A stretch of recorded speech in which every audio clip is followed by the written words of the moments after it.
right, example 3, sketching trig functions using radians. We're going to collect each of these pieces of information, and the questions will be given in this format. So let's take a look at the next one, which by the way, when you're sketching these,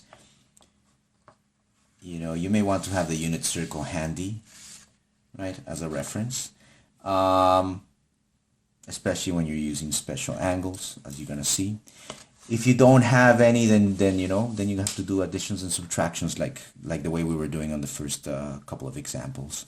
Okay, first, you look at this equation, this sinusoidal function, and what is our base function? Our base function is y equals negative cosine x. Right, let's sketch it here. Positive 1, negative 1, and because it's negative, we start at the bottom, then we go up, then we go down. There. Have it as a reference. 2 pi, halfway is pi, pi over 2, 3 pi over, yes. Sorry, yeah, 3 pi over 2, pardon. Pi over 2. Okay. All right, now let's collect all the data, but first, of course, I went ahead and I should have just read it with you guys. There's something, okay, what's the amplitude? Negative 2. What's the equation of axes? Negative 1. What's the value of k? 2. What's the value of d? Is this the value of d? Pi over 3 or negative pi over 3? No, that's not the value of d. What we need to do is we need to factor out the k value from these two. So let's rewrite this entire equation here. I should have written it right below it, but you know what? Right, let's put a little arrow like this. I know it's not very, the format is not that greatest, but look, y equals negative 2 cosine, open the square bracket, factor out the 2, x. So positive times positive, positive. What do we multiply 2 to get pi over 3? Well, we multiply it by pi over 6, okay? And that's how we get that. Now we know what the value of d is. We close this, close the square bracket, bring down the negative 1. Okay, so now we can collect our data. We might as well write this down. D equals negative pi over 6, all right? Also, our amplitude will be negative 2. Our equation of axis, sorry, the amplitude is positive 2, pardon. We're putting that in absolute value. I know that the value of A is negative 2, that's right. Because we're using absolute value, then we have to write 2, okay? The value of the equation of axes is y equals negative 1. D, okay, we already got this. Now we need to get the period. Now, what's the period of this function? Now, by doing some exercise, you may be used to figuring this out. But look, period is equal to 2 pi over k. In this example, k happens to be 2.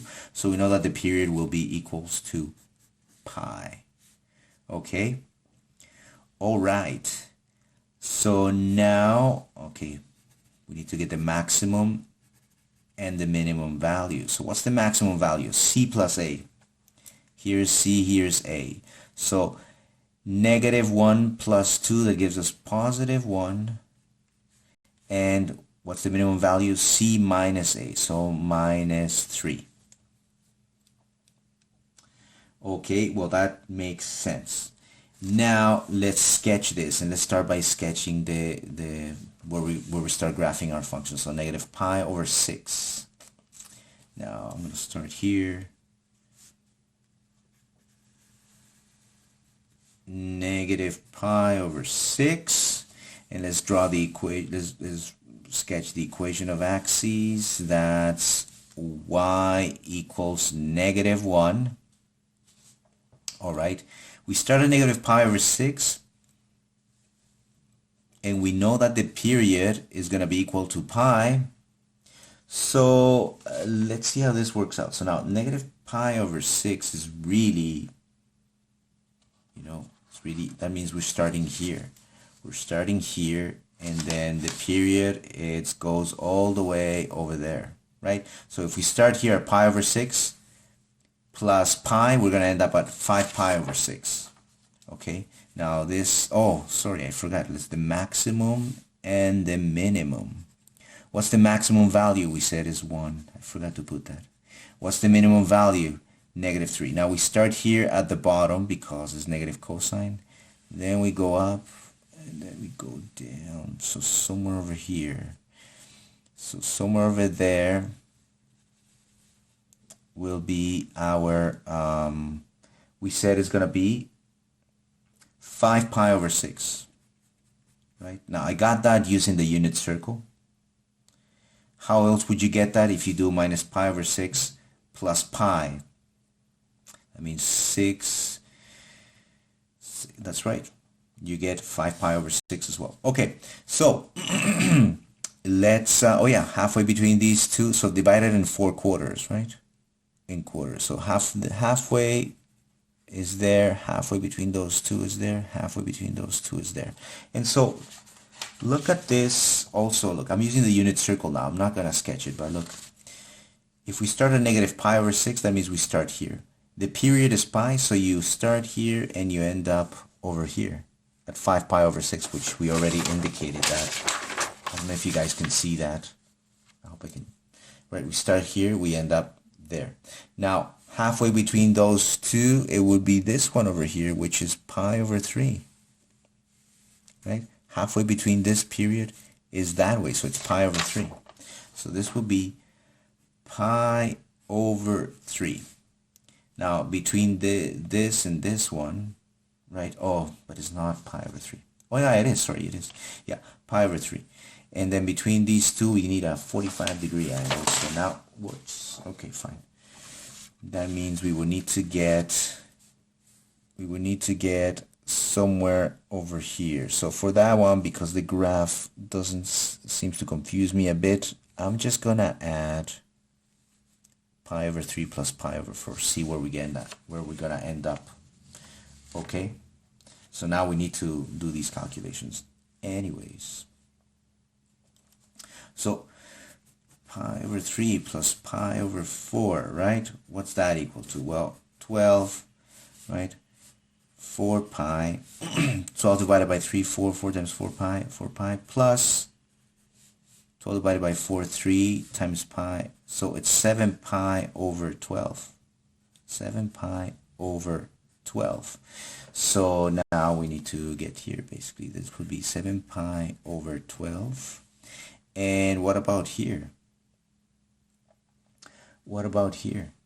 This one. So we can do it in different ways, right? We can add this plus 45 degrees, which would give us, I think, about 15 degrees.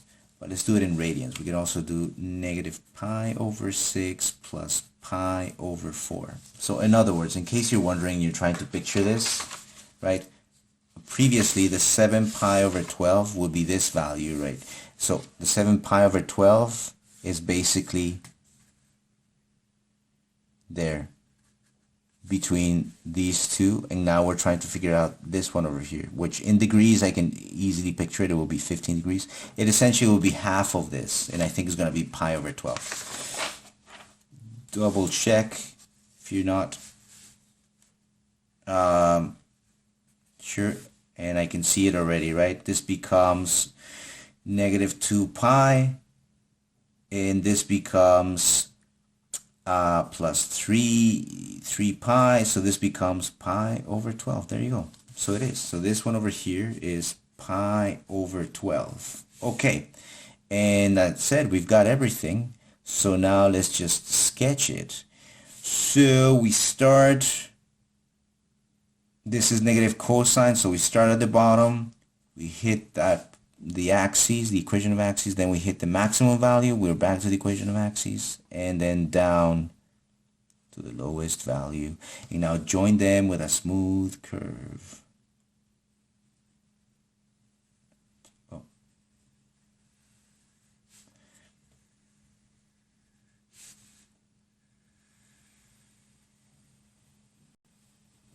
There. Let's get rid of that. And that's it. That's our sketch for this example.